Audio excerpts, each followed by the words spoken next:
mä säikähin hirveästi ja mä katsoin mun taakse. Ja sitten kun mä ymmärsin, mistä oli kyse, niin tietenkin siinä vaiheessa alkoi pelottaa. Ja ensimmäiset ajatukset oli, että näittekö te mitä mulle tapahtui, kun siinä oli niin paljon ihmisiä ympärillä ja kukaan ei sanonut tai tehnyt yhtään mitään. Et hetkeksi mä muistan, että mä vaan kattelin mun ympärille ihmisiä ja mietin, että sanooko kukaan mitään. Kukaan ei sanonut eikä tehnyt mitään, pyöristyneitä silmiä lukuun ottamatta. Ja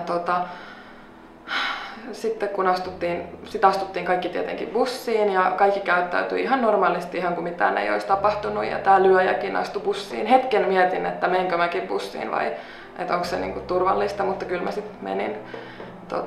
Ja bussin penkillä mä muistan, että tuntui niin pahalta, että siinä vaiheessa mä pidätin jo itkua, kun kukaan ei niinku tullut edes sanoa mulle mitään. Ja sitten kaiken sen tunnekuohun jälkeen niin mä mietin, että mä oon tosi kiitollinen niin siitä ja iloinen, että mulla on niin paljon niin hyviä ystäviä ja hyvä luja tukiverkosto ja itse on suhteellisen rohkea, että heti niin jaoin tämän mun kokemuksen ystävien kanssa.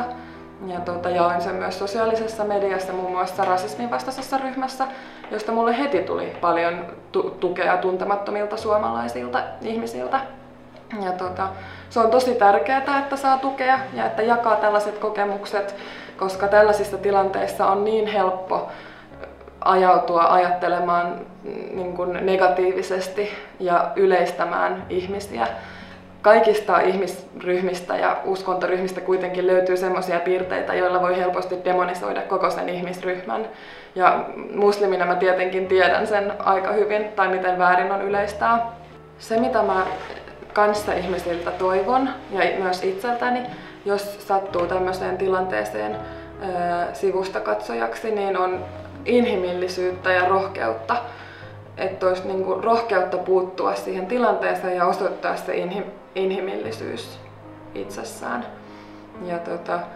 Ja jos itse on siinä ikävässä paikassa, niin kannattaa aina muistaa, että tämmöisiä ihania ja mukavia sydämellisiä ihmisiä on paljon enemmän kuin niitä ilkeitä ihmisiä.